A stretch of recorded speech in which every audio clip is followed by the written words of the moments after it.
Right down here in the bottom right-hand corner, I clicked the little record button. I told you I screen record all my classes. That way, if you happen to be absent, you can go to our Google Classroom. It'll be posted with the assignment, and then you'll be able to see a screen recording of class and what we did. That way, it's just like being in class. You won't miss anything. Or maybe you stayed up too late and you were tired and you zoned out, and then you missed something in class, and you're like, I don't understand how to do that. You can always go back and watch the video, okay? And so it's an opportunity for you to take a look at what we did in class. All right, here we go.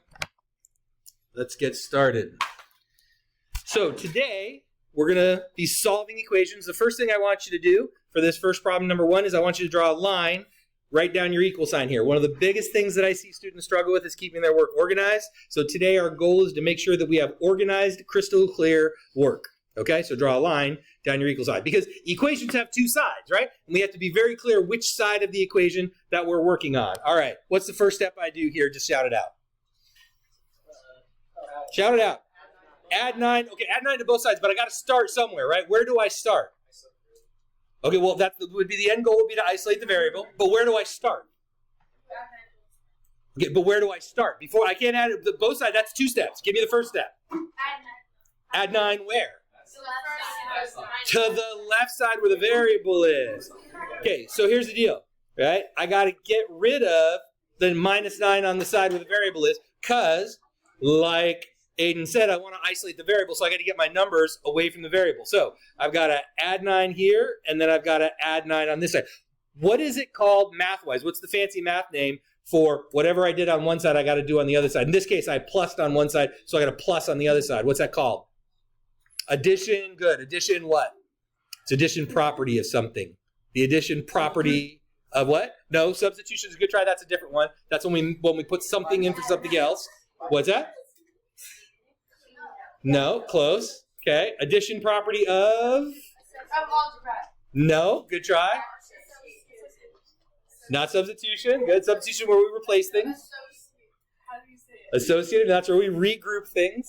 That's good. This is what we're looking for, though. Okay, this is the property of equality. That's what we do. Whatever, we're maintaining the equality of our statement, right?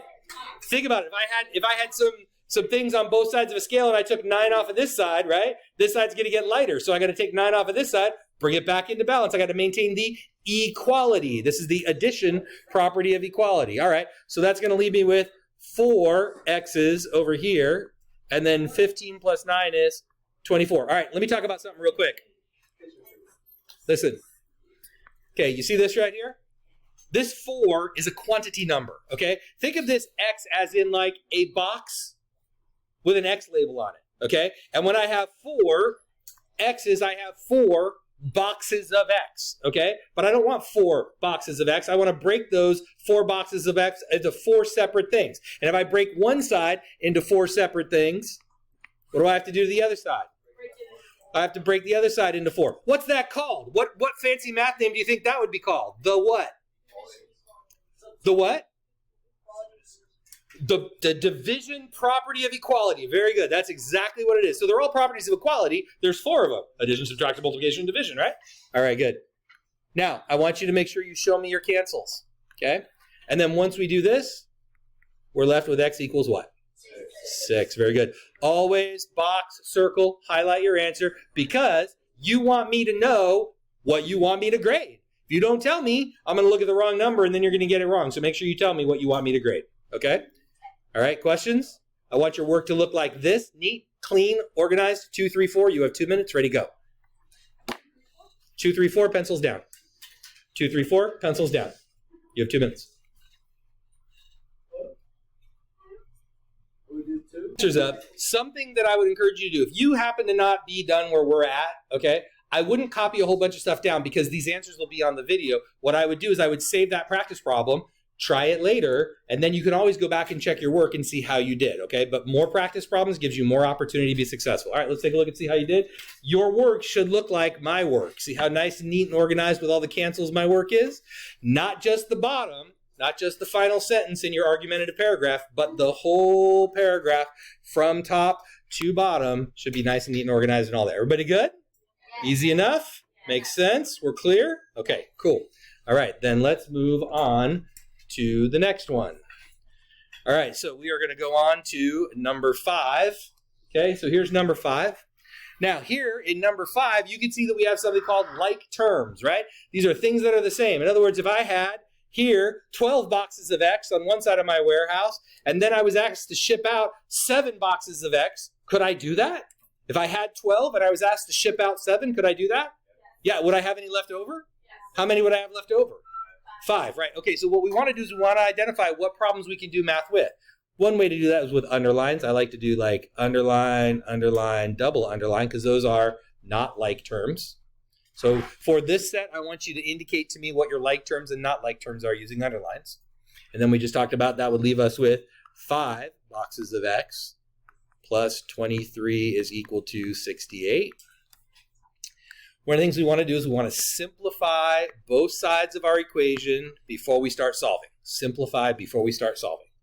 Okay? Now we have a 2-step equation. Hey, look at that. Harder problem was rooted in an easier problem, because now this is the same thing that we just did, right? We're just going to subtract 23. We're going to start over here, and then we're going to use what to go to the other side. What's it called? What do you think it's called? What's it called? The what? When I take 23 over here. No, that's not division, is it? What is it?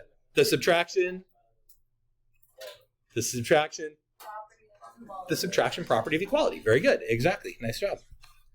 All right. 5x is equal to, somebody want to give me that? What do we get? 45. Outstanding. And then I want to take those 5 boxes of x and break them up into 5 groups.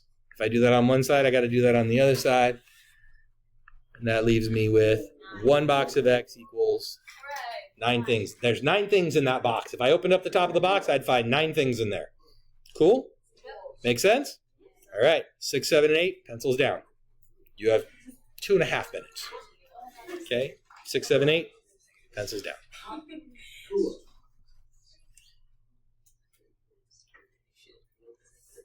Here are your answers for 6, 7, and 8.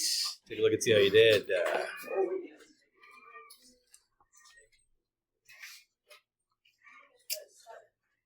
Questions? Good.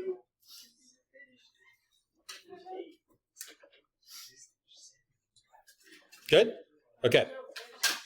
And if you're not there, that's okay too. You know, school is about learning and progress, right? But it's knowing where we are and where we need to work, right? So some people are going to be able to just jump right in and do all the exercises. Other people are going to be like, I need to do a little more working out. And maybe that's where you're at. Maybe you need to do a little more working out. That's what we're here for. Working out. Okay, ready? Let's look at the next one. All right, we're going to go to the backside, number 9. All right, so now we have some distribution involved, right? Distribution is multiplication over a sum or difference. That means multiplication over a plus problem or a minus problem, right? Common notation is we use these little arrows. We multiply our outside term times both of our inside terms, or 3 or 4 or 5, depending on how many are in there. So then watch your signs. In this case, they're both positive, so this is easy. 4 times 2 boxes of x, that's 8 units of x, plus 28 is equal to 108. Hey, look at that. It's a 2-step equation. Harder problem rooted in an easier problem. Okay, well then all I've got to do is subtract 28. Again, my goal is to isolate the variable, so I start getting rid of the numbers near my variable. Because I did that on one side, I use subtraction property of equality to go to the other side. 8 units of x is equal to, well, what's 108 minus 28? Somebody give me that. 80, thank you. All right. And then I'm going to break those 8 units of x into 8 separate pieces. I'm going to break the other side into 8 separate pieces. And 1 unit of x inside my box of x is how many things? 10 items inside my box of x. Boom, boom, boom. Distribution. Ready, set, go. 10, 11, 12. 2.5 minutes. I'll give you 3 minutes. I'll give you 3 minutes this time. All right, you got 3 minutes.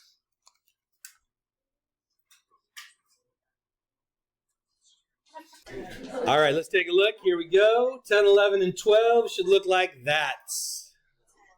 Ooh. And again, not just the last sentence in your paragraph, but the whole argument all the way down. Good?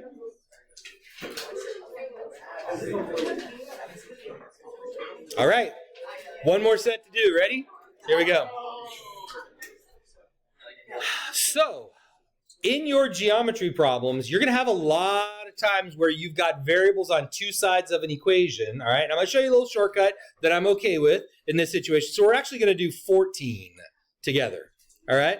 Now, here you can see that I've got variables and numbers on one side of my equation, variables and numbers on the other side. I want to get all my variables on one side and all my numbers on the other side because the goal is to isolate those variables. Now, you have a choice. You can take your 5m's and move them to the right, or you can take your 6m's and move them to the left. It doesn't really matter. For my money, I like to try to keep my variables positive, okay? So I start with that and I say, all right, look, I'm going to take my 5m's off of this side by getting rid of them.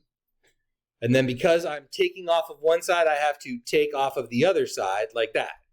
Now, here's the shortcut I'm okay with. If you want to move your numbers on the same step, I'm fine with that as long as you show me your cancels. Like, for example, since I moved the 5m's to the right, I got to move the 4's to the left. You see how I have two cancels, one on each side? I move my variables to one side, I move my numbers to the other side, okay? However you do it, that's fine. But if you'd like to do it on one step, I'm okay with that, which is going to take us to the next step. So I've borrowed $18, negative 18. I borrow another $4, negative 4. What's my financial situation? I'm in the hole, huh? I owe $22. I owe $22. Okay? I have 6 boxes of M. I ship out 5 boxes of M. Do I have anything left? I have 1 box of M, which is what I want for my answer. And look at that, we're just done. Bada bing, bada bang, bada boom. Cool? All right. You have 13, 15, and 16 to do, and you have about 4 minutes to get those done. 13, 15, and 16. Ready to go.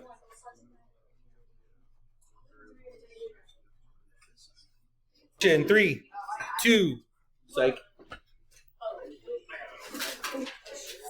Take a look, see how you did. Moving your variables from one side, numbers to the other side. Good? Okay, look, so listen. Again, if you can do what we're doing here, all right, and then it's going to be a little bit more complicated, but really not much more, then you've got and then you do the math part, okay? Which is great because that's super important to getting to the correct answer, right? Now we can start talking about geometry, which is this part over here. How do we set up the problem so that we can then do the math right? Okay? All right. Now, let's talk about homework real quick. All right. Everybody's undivided right here. 3, 2, 1. Right here. Okay, I made a boo-boo on the syllabus. I think I copied and pasted wrong, and so I put the percentages in here wrong. This is the new grading percentages dictated by the school. So this is what it should be in the syllabus. I've since fixed it now. So you got that question wrong. It's because there was a typo in the syllabus. Practice is worth 25% of your grade. Okay? Assessments are worth 55. Last year this was 70, this was 10. Okay? Now it's 55 and 25. Let me talk to you about this, all right? So most of this grade is going to come from your daily practice grade. The way that works is you're going to come to class prepared with your homework showing a good effort. Okay? Your best effort. And as I get to know you, I will know what your best effort is, and I will decide whether or not I think that's your best effort. That is worth 1 of the 4 points you receive every day. Okay? The other 3 points are based on how well are you engaging with what we're doing during class. Are you participating? Are you talking when I'm asking you to talk? Are you off task? Do I need to take points away from that? So it's kind of a 3-2-1 grade. That's how you get your daily practice grade. Now, occasionally, I will ask you to turn something in for special grading.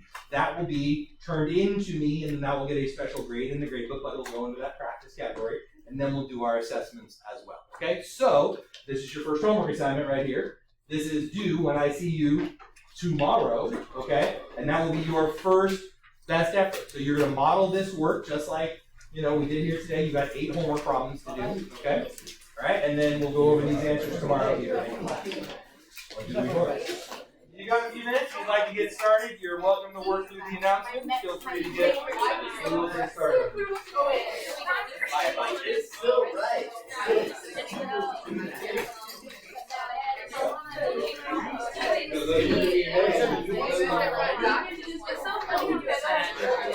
All right, so you're going to have a binder when you come to class tomorrow. The page you just took notes on today will be the first page in your binder. Your homework will go right behind it. All right. real quick, everybody take a look at the top of this paper. Okay, you take a look at the top and of your other paper. You'll notice it has the same title, lesson number and the title at the top. If you look at the bottom right-hand corner, you'll notice there's page numbers. That way you can keep things organized like a book. Lesson 0.1, page 1. Lesson 0.1, page 2. Lesson 0.2, page 1. 0.3, just like a book. That's why you'll have them in a binder. No folder stuffing. Okay? If you're folder stuffing, then I'm going to make you come to office hours with a binder and reorganize everything. Okay? So get a binder, put it in a binder, no folder stuffing. Okay? Perfect. 2-inch binder is probably the best one. 3 is too big, 1's a little too small. Okay? That's my recommendations for you.